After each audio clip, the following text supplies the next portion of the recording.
Ha llegado el momento de crecer con el estudio de la lección de la escuela sabática.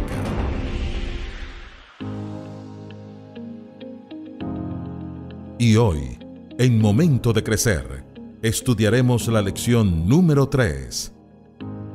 El poder del Jesús exaltado. Mediante el Espíritu Santo, los creyentes pueden conocer la incomparable grandeza de su poder hacia los que creemos, según la acción de su potencia. Ese poder Dios lo ejerció en Cristo cuando lo resucitó de los muertos y lo sentó a su diestra en los cielos. Efesios capítulo 1, versículos 19 y 20.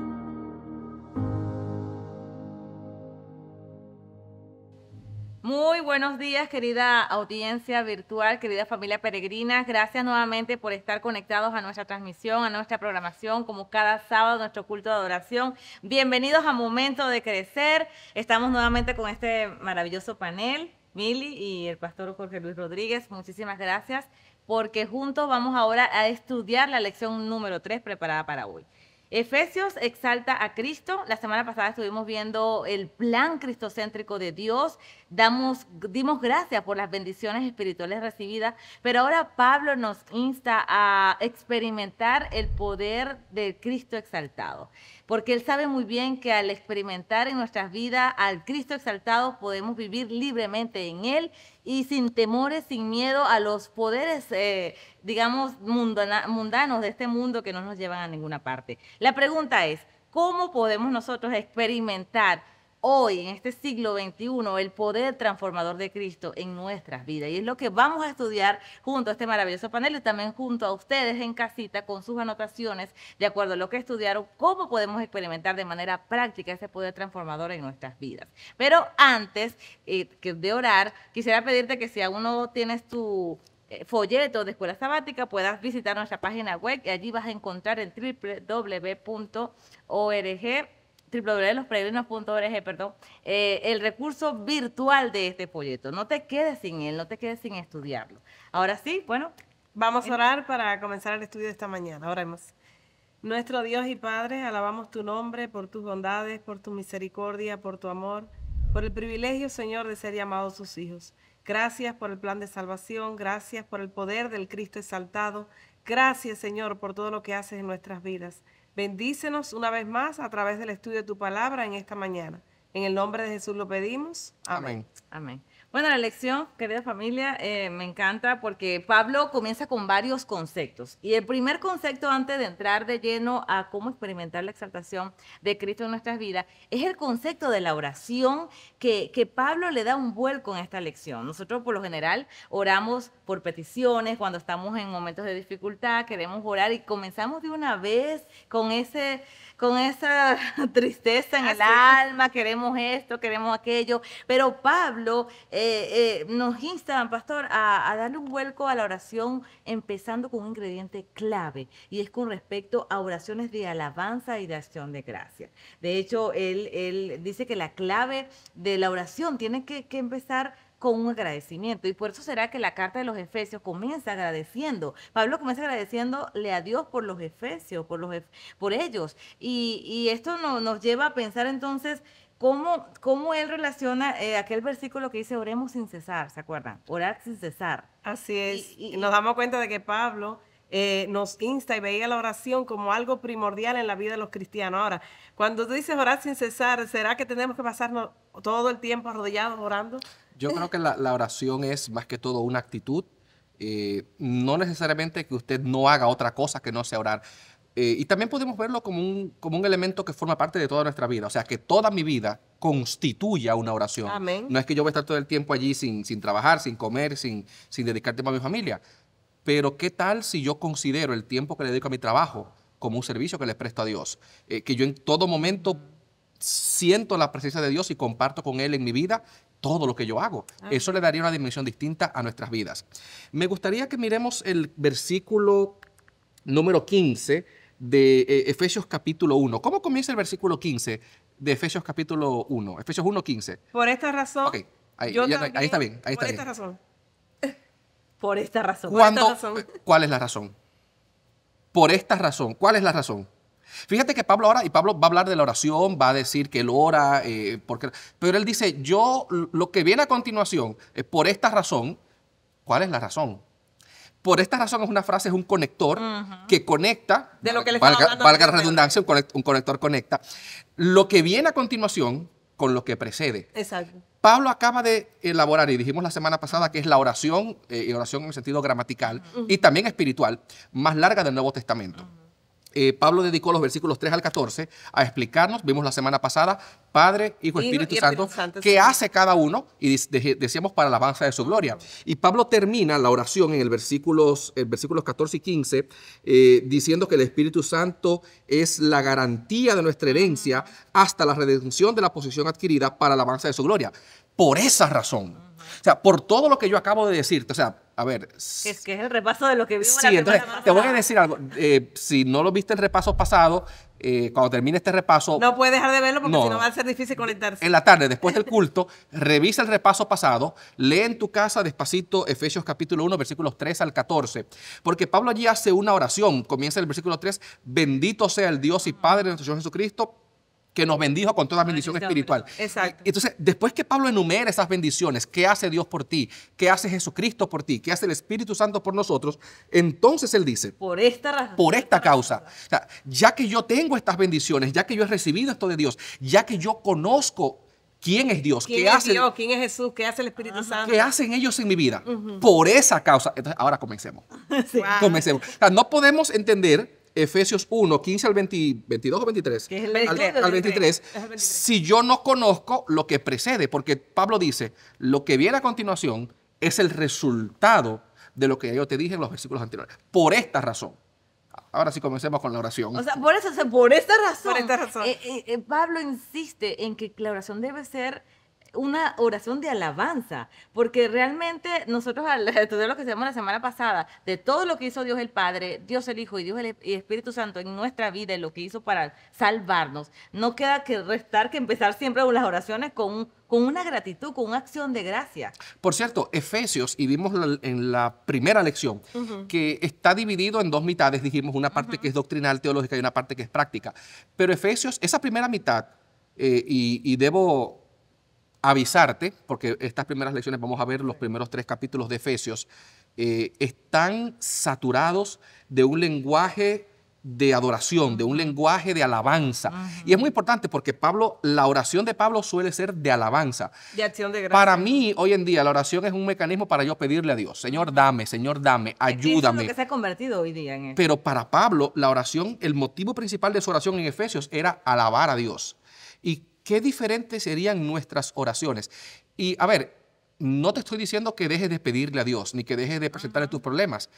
Pero fíjate que no es lo mismo yo utilizar la oración como una especie de terapia de queja. Señor, ayuda a Dailín para que ella consiga trabajo. Señor, ayuda a Dailín para que se sane de la enfermedad. Pero ¿qué tal si digo, Señor, te alabamos porque tú le vas a dar un trabajo a Dailín? Estoy pidiendo lo mismo, te estoy pidiendo un trabajo para ti, pero estoy alabando a Dios. Correcto. Señor, Está reconociendo el poder, la grandeza de Dios y lo que Él puede hacer en la vida de Dailín, la vida de de cualquier persona. te alabamos porque Exacto. sabemos que esta enfermedad puede resultar para algo bueno y que tú puedes escucharnos o que puedes sacar algo bueno de ella o que nos vas a sanar. O sea, no es que cambies tu oración, pero sino el enfoque de ella. Tú puedes enfocar tus La mismas peticiones desde una actitud, desde una Diferente. perspectiva de alabanza y de adoración. Vamos a ver en todo Efesios, no quiero salirme, pero fíjate que el capítulo 3, por ejemplo, capítulo 2 también, Pablo tiene esos arranques, esos arrebatos de alabanza.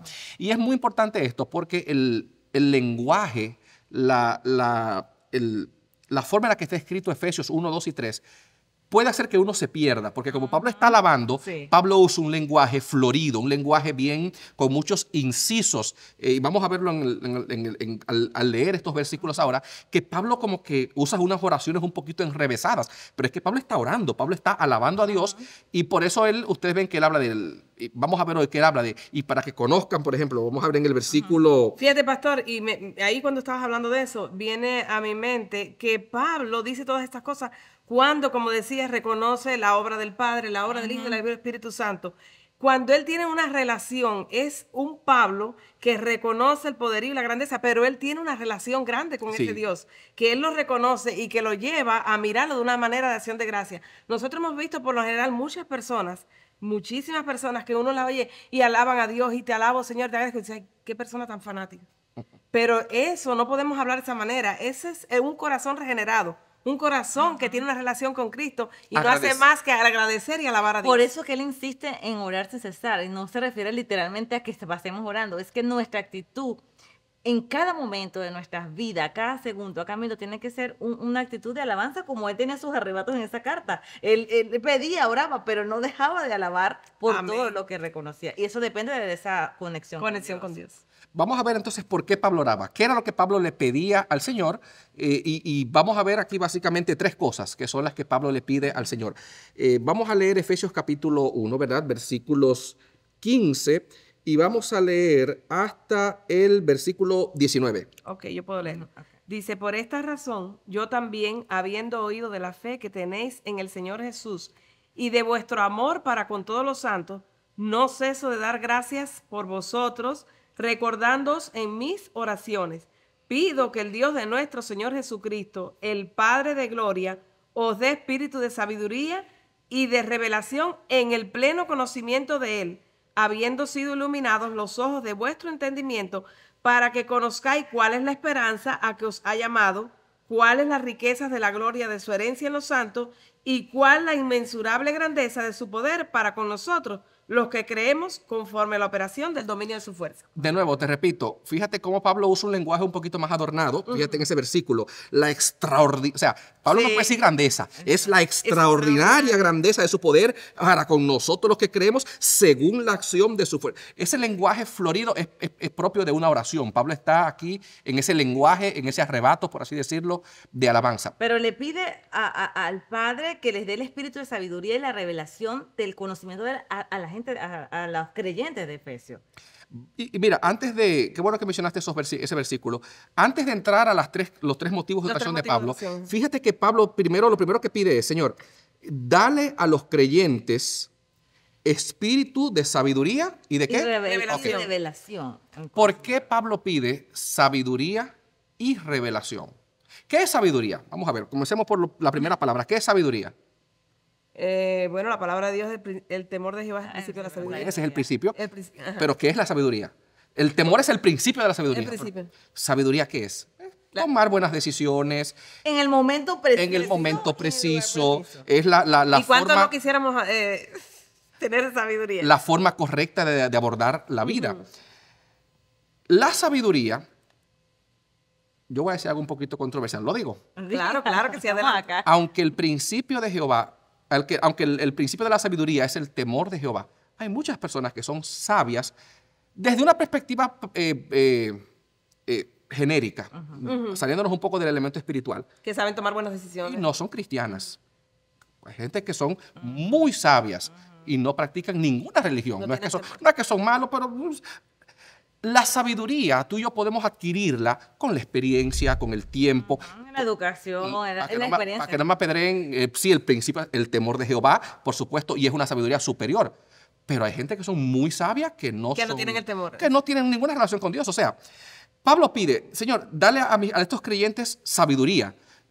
Pero la sabiduría, aunque es un don de Dios, también usted la puede conseguir leyendo buenos libros, relacionarse con gente buena.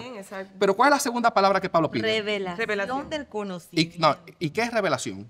Eso sí es Jesucristo. Es algo que está... Eso es divino, eso es un don del Espíritu Santo, te revela. Y además dice cuando dice revelación en el conocimiento de Él. Es la claridad sobre algo que está oculto, escondido, que no sabemos.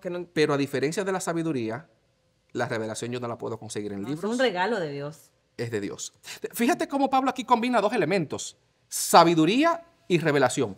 Hay aspectos de lo que él va a mencionar ahora. Pablo dice sabiduría y revelación para que comprenda tres cosas. Vamos a verlas ahora.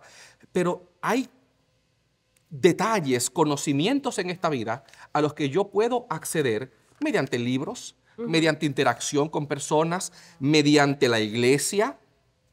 Pero hay otras cosas que si Dios no me las muestra, yo no tengo acceso a ellas. Y por eso Pablo pide estas dos cosas. Pablo pide, Señor, que estas personas puedan tener sabiduría. Y lo que yo no puedo alcanzar mediante la sabiduría, que Dios diga, ven, ahora yo te lo voy a enseñar. O sea, Pablo pide que que se complementen estos dos elementos, que yo busque, que yo investigue, pero también que Dios me muestre. ¿Y qué es lo que Pablo pide? Espíritu de sabiduría y revelación, ¿para qué? Para que sus ojos sean iluminados y conozcan, número uno, cuál es la esperanza que nos ha llamado. ¿Por qué ustedes creen que es importante, por ejemplo, hoy en día, que la gente sepa la esperanza a la que Dios nos ha llamado? Bueno, porque vivimos en un mundo desesperanzado, en un mundo donde las personas no saben a quién mirar sus ojos, a quién volver. Hay personas que no conocen esta esperanza a la que Dios nos ha llamado. No, y otra cosa. En un mundo perdido, con tantas Este necesidades. mundo está muy rebelde y pone su vista en cualquier otra cosa que le genere un resultado inmediato. Exactamente. Su prosperidad, su éxito, su supremacía, lo que desean en esta vida, lo quieren de una vez. Y buscan Gratificación inmediata. Inmediata, no le importa la eternidad, el más colocan la allá. vista en cualquier otros poderes y en cualquier otra cosa, perdiendo realmente la única razón, la única verdadera esperanza, el único valor que es Cristo Jesús. Entonces, fíjate lo importante que es que yo conozca. Pablo dice, Señor, yo te pido. Y lo primero que estos efesios necesitan aprender es cuál es la esperanza a la que tú los has llamado. Número uno, Dios nos ha llamado. O sea, formar parte del pueblo de Dios implica un llamado. Y ese llamado, aquí Pablo lo describe como un llamado a la esperanza.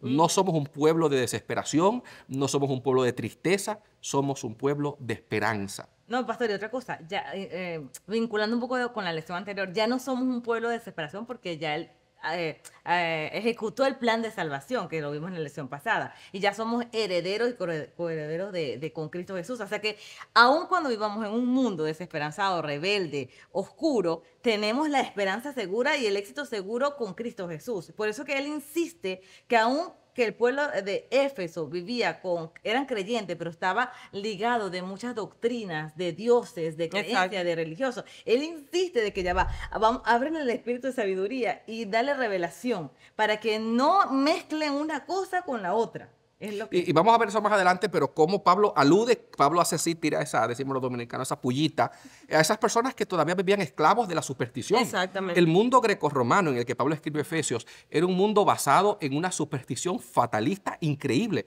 La gente tenía un panteón de muchísimos dioses y era un estrés terrible buscar cómo adorar a la deidad correcta en el momento correcto, de la forma correcta, para que no me sobrevenga una calamidad. Todo es cuestión de yo mantenerme, decimos los dominicanos, fríos, estar en buenas con todos los dioses para que ninguno me arruine la vida. Y Pablo dice, no, hay que liberarse de ese chip mental y basar nuestra vida en la esperanza. El tiempo corre. Lo segundo que Pablo pide que ellos aprendan, dice número uno, ¿verdad? La esperanza. La esperanza. Lo segundo, ¿cuál es la riqueza de la gloria, de la herencia, de su herencia? No, la segunda es el versículo 19. La grandeza de su poder para conocer lo que creemos. No, perdón, sí. No, la riqueza de la gloria de la herencia de los santos, la herencia. La riqueza de la gloria, de nuevo, ese lenguaje florido. Sí. La riqueza de la gloria de la herencia en los santos. Pero, ok, fíjate que Pablo habla de una herencia. Y luego dice, esa herencia tiene una característica, es rica. O sea, no es una herencia pequeña, no es una herencia... El libro de Apocalipsis, Pablo dice, el Apocalipsis 21, creo que 5, el vencedor heredará todas estas cosas. O sea, la Biblia ve la recompensa del pueblo de Dios como una herencia. La ventaja es que hoy en día, para tú recibir una herencia, tu padre o tu madre tienen que morir. Exacto. En nuestro caso, el cristiano recibe la herencia para vivir con... La herencia es Jesucristo, es el Padre, es estar con la divinidad. Y Pablo quiere que tú y yo entendamos que esa herencia que tú y yo recibimos de Dios es rica, es grande. No tenemos un Padre celestial tacaño, mezquino, que te da de mala gana. Jesús describió a Dios el Padre en Lucas capítulo 11. ¿Qué padre si su hijo le pide un pan, le dará una piedra? Exacto. Si le pide un huevo, le dará una serpiente, si le pide un pescado? Dice Jesús, y si ustedes que son malos saben dar buenas cosas, ¿cuánto más el Padre Celestial dará buenas cosas, dará el Espíritu Santo a los que se los piden? Así que métete esto en la cabeza. Dios es generoso. Amén. Y Dios quiere que tú entiendas que sus bendiciones son ricas y son abundantes en Cristo Jesús. Sí. Lo tercero, que es lo último que Pablo pide. La inmensurable grandeza de su poder para con nosotros los que creemos. La inmensurable grandeza de su poder. En la primera lección, ustedes recuerdan que hablamos de cómo en Éfeso, había unos exorcistas judíos que querían ahí hacer Los hijos de Seba. los hijos de Seba. Fíjate cómo Pablo en su ministerio manifestó el poder de Jesucristo para sacar demonios, para sanar enfermedades, para transformar la sociedad. Y ahora Pablo dice, han pasado ya 20 años y yo necesito que ustedes entiendan la extraordinaria grandeza de su poder para con nosotros los que creemos. El poder de Dios está disponible para el que tiene fe, para el que cree, para ti y para mí. Y entonces ahora Pablo desglosa esta última oración, el poder de Dios, de 4 maneras. Él dice, este poder se manifestó de 4 maneras. ¿Cuáles fueron las maneras en las que se manifestó el poder de Dios? Número 1, resucitándolo de los muertos.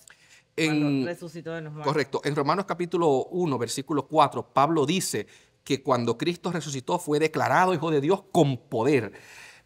Fíjate cómo la Biblia habla de la resurrección como un evento glorioso y como la máxima expresión del poder de Dios. Fíjate que Jesús dice, por ejemplo, él dice, Mateo dice que el ángel cuando descendió del cielo le dijo a Jesús, tu padre te llama. La Biblia presenta que Dios, aquí también lo dice, resucitó a Jesús de los muertos. Pero en Juan capítulo 10 Jesús dice, yo pongo mi vida Y la vuelvo a tomar. y la vuelvo a tomar. Yo tengo el poder para ponerla y tengo el poder de volver a tomar. Y Pablo en sus cartas dice que el Espíritu Santo fue que resucitó a Jesús. En otras palabras, cuando uno une los puntos en la resurrección de Cristo, como vimos en la lección pasada, están los 3 miembros de la Trinidad actuando. Involucrados. O sea, por eso fue una manifestación poderosa del poder de Dios. Porque los 3 miembros de la deidad estuvieron allí presentes. Y Pablo dice, esa resurrección, que ya para cuando Pablo escribió la carta pasó hace 30 años, todavía tiene repercusiones hoy en día. La resurrección de Cristo no fue un evento aislado en el pasado para leerlo en los libros de historia. Me gusta mucho en 1 Corintios 11, como Pablo dice, cuando Pablo habla de la Santa Cena, Pablo dice, así pues todas las veces que ustedes coméis este pan y tomáis la copa, dice Pablo, la muerte del Señor anunciáis hasta que Él venga.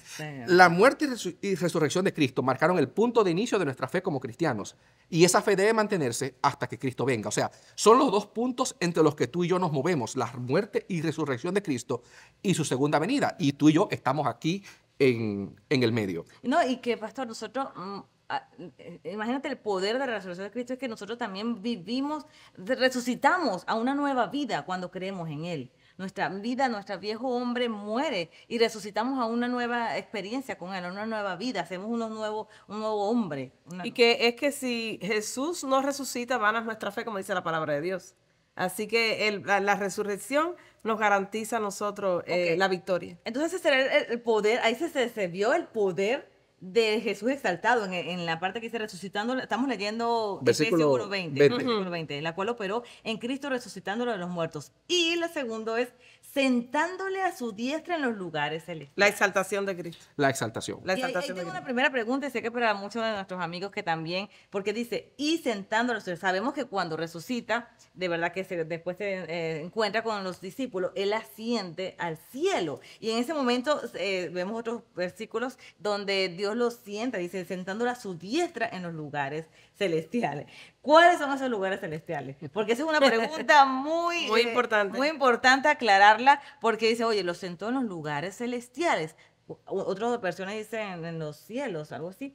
¿Cuáles son esos lugares celestiales? Mira, esta es una frasecita problemática que Pablo utiliza bastante, usa varias veces en la carta a los Efesios. Creo que en Colosenses también la utiliza, no estoy seguro ahora, no me llega bien a la memoria. Hay diferentes formas de verla. Número 1 está el aspecto literal y real, ¿verdad?, de que se refiere al cielo. Al cielo como morada de Dios, no al cielo. Cuando Pablo dice que Cristo ascendió y se sentó a la diestra del Padre en los lugares celestiales, me está posiblemente hablando de una ubicación geográfica. Jesús está en el cielo, sentado a la diestra de Dios.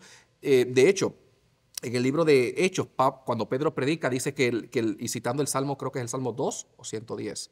Yo estoy mal de la memoria. 110. Gracias.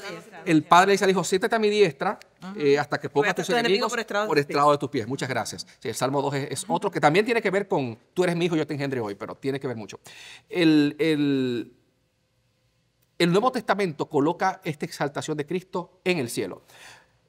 Curiosamente, El hecho de que se refiera al cielo no significa que está desconectado de la realidad.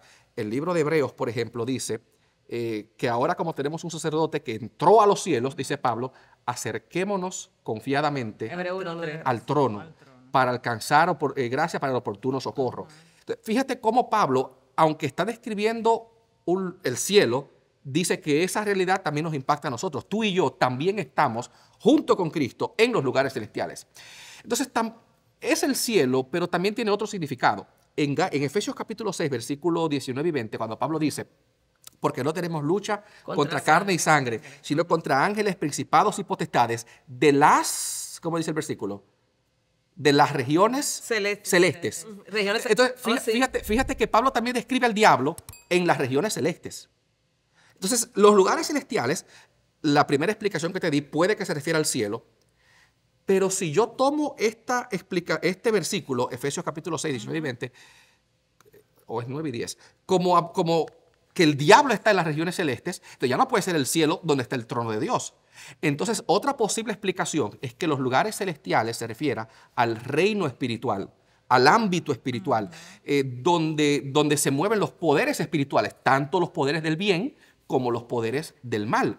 Lo interesante es que Cristo, al estar sentado a la diestra del Padre en los lugares celestiales, Efesios 6:12. Gracias, 6:12.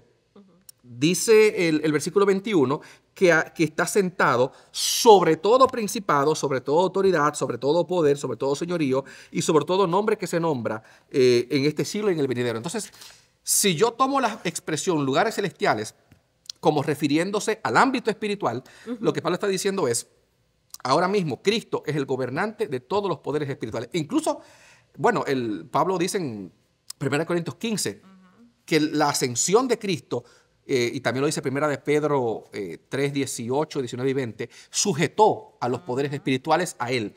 La ascensión de Cristo y su exaltación le dio poder sobre todos los poderes espirituales, tanto buenos como malos. O sea, el diablo, aunque todavía está activo, ya está sujeto a Cristo. No puede hacer nada que Cristo no le dé permiso para hacer o no tiene libertad. Entonces, esa frasecita lugares celestiales puede referirse también al reino espiritual, del que tú y yo también ahora formamos parte al ser miembros de la Iglesia de Cristo. De hecho, quería comentar aclarando un poco lo que hablas. Hoy día hay muchas personas que buscan ese tipo de poderes sobrenaturales. Se enfatizan en ciertas, digamos, cosas sobrenaturales porque creen que esos poderes les va a dar el éxito que quieren, la prosperidad que quieren. Y según esos versículos, Jesús está sentado a la diestra por encima de esos poderes. O sea, Él tiene el dominio bajo esos poderes. Así que si tú crees en esos poderes, realmente te puedo decir que hay alguien mayor, hay alguien mayor que está por encima de esos poderes. Hoy en día cualquier persona puede ser libre de cualquier poder espiritual que esté oprimiendo tu vida, solamente en el nombre de Jesucristo. Amén. El tiempo se nos está agotando y no quiero que se nos acabe sin terminar de agotar el capítulo. El capítulo 1. Okay. El poder de Dios se manifestó resucitando a Cristo, exaltando a Cristo, versículo 22, sometiendo todas las cosas debajo de sus pies. Y esto es muy importante. Vuelvo y repito, porque hay muchas personas que dicen, no, yo acepté a Cristo, pero los espíritus de mis ancestros me persiguen, Sí. pero estos espíritus a los que yo antes servía, hay gente que servía al poder del diablo. Me sigue oprimiendo, me sigue persiguiendo. Dice Pablo, no. Ahora mismo todo está sometido a Cristo. Si tú estás en Cristo, ningún poder, ninguna fuerza espiritual tiene poder sobre ti. Amén. Y lo tercero que dice Pablo es, lo cuarto que hizo el poder de Dios. Y esto es importante porque esto conecta el elemento teórico con algo práctico, el elemento espiritual con algo real. Lo dio por cabeza sobre todas las cosas a la iglesia. La iglesia, y vamos a ver esto más adelante en otras lecciones, la iglesia es la cara de Dios al mundo. La iglesia es la forma en la que Dios le dice al mundo, esto es lo que yo estoy haciendo. La iglesia es ese laboratorio donde Dios está llevando a cabo ese gran, no es un experimento, pero ese gran proceso, vimos en la lección pasada, de reunificar todas las cosas debajo de Cristo. Entonces, esa realidad espiritual que pasó en el cielo, cuando Cristo fue exaltado, cuando Cristo ascendió, cuando todo está sujeto a Cristo, se debe reflejar en la iglesia. En la vida diaria de cada cristiano. Por eso es que la iglesia debe estar edificada bajo ese fundamento adecuado del cristianismo. Y muchas veces vemos iglesias que tienen otro tipo de fundamento, pastor, y para nadie es un secreto en muchas regiones, en muchos países. ¿Por qué entonces vemos tantas diferencias de iglesia cuando somos supuestamente una sola? Sí, entonces pareciera que no tenemos la comprensión adecuada del Evangelio, que es exaltar a ese Jesús, a ese Cristo Jesús, que ya está exaltado desde que resucitó, desde que fue colocado a la diestra. Y que unifica todo. Que unifica Exactamente. todo. Y entonces, pastor, ¿cómo la iglesia entonces representa, tú y yo, todos nosotros que representamos a la iglesia, no como templo, sino como nuestra propia vida, la cara de este evangelio de Quiere Cristo? decir, Deilín, que nosotros representamos a la iglesia. Yo no debo esperar que el pastor Jorge Luis, que Deilín y que tú que me estás escuchando allí, tomemos una decisión de representar a Cristo. Porque como yo formo parte de la iglesia, yo debo representar a ese Jesús exaltado. Amén. Y vamos a ver más adelante algunas metáforas que usa Efesios para la iglesia y cómo cada una de ellas ilustra tanto elementos de unidad como de guerra espiritual, de funciones, y eso vamos a verlo un poquito más adelante. Pero sí quiero dejarte con esa idea. La iglesia es el lugar donde Dios le muestra al mundo cuál es su plan para la humanidad. Y como tal, tú y yo tenemos que reflejar esa unidad, ese amor que solo Cristo puede darnos. No, y que de Amén. hecho la iglesia, pastor, viéndolo desde ese punto de vista, y es lo que dice la Biblia, estaba dentro del plan de salvación de Dios desde el mismo momento cuando Cristo Jesús, ya antes que pecara el ser humano y todo eso, desde ese mismo plan de salvación ya estaba la iglesia como el cuerpo de Cristo. Pastor, la iglesia recibe la misma revelación, recibe la misma salvación, la misma misión de predicar el evangelio. Así que no hay otro nombre dado a los hombres bajo en este mundo que no podemos ser salvos sino Cristo Jesús. Hemos sido llamados en el día de hoy a confiar en ese Dios, en ese poder, en ese nombre, que es sobre todo nombre, ¿verdad? Así es. Y hay una cita que yo quiero que tú me leas del 3 en 1, de la lección complementaria, cómo el autor termina. Y esto creo que puede ser el llamado más importante que podemos hacerte en esta mañana. Sí, dice que ¿En qué página está para que el que quiera leer? Sí, en las últimas 2 páginas del libro que complementa la lección del 3 en 1, dice, el Dios de nuestro Señor Jesucristo, que lo dice Efesios 1, lo resucitó de los muertos, lo sentó a la diestra de los cielos, sobre todo principado, autoridad, poder y señorío, y sobre todo nombre que se nombra, no solo en este siglo, sino en el venidero. Y lo que todo esto significa es que en esta época, en este tiempo, en este siglo XXI, es que no hay ningún otro nombre, ni nombre de marca comercial, ni de famoso, ni de político, ni de poderoso, voy a decir alguno, ni de rico, ni de alguien inteligente, Ni de ningún revolucionario. nombre de revolucionario, ni ningún nombre de predicador, o de un donante, o de un título académico, O de una iglesia. o de una red De social, una iglesia. o Sí. de una institución, o de una familia, o de un mentor, o de una iglesia, que pueda marcar la diferencia en tu vida, como este nombre, nuestro Señor Jesucristo. Amén, amén, amén. Amén. Qué lindo es saber que Jesús es quien nos da la identidad y que solo Jesús puede marcar la diferencia en nuestras vidas. Y la pregunta en esta mañana para terminar es esta. ¿Te gustaría a ti permitir que ese Jesús sea el que marque la diferencia en tu vida? ¿Qué otro nombre quizás está tratando de suplantar a Jesús en tu vida? ¿Y de qué manera puedes tú en esta hora decir, no, yo quiero que en mi vida el nombre que gobierne, el nombre que esté por encima de todo nombre, sea el nombre de Cristo Jesús? Amén. Y si te gustaría, pues, tomar esa decisión en esta hora, te invito a que me acompañes en esta oración para finalizar este repaso de la lección de Escuela Sabática. Oremos. Padre, gracias por esta mañana, por el repaso que nos has dado para de estudiar esta lección, estudiar tu palabra. Y ahora te pedimos que lo que hemos visto sea una realidad en nuestras vidas y que Cristo tome el control de cada uno de nosotros, que podamos confiar en Él, en su nombre, en su poder y en su guía y dirección para nuestras vidas. Nos colocamos en tus manos y también ponemos en tus manos el servicio que continúa ahora. En el nombre de Jesús. Amén. Amén. Hemos llegado al final de Momento de Crecer, con el repaso de la lección de la Escuela Sabática. Te esperamos el próximo sábado para crecer juntos en el conocimiento de Dios.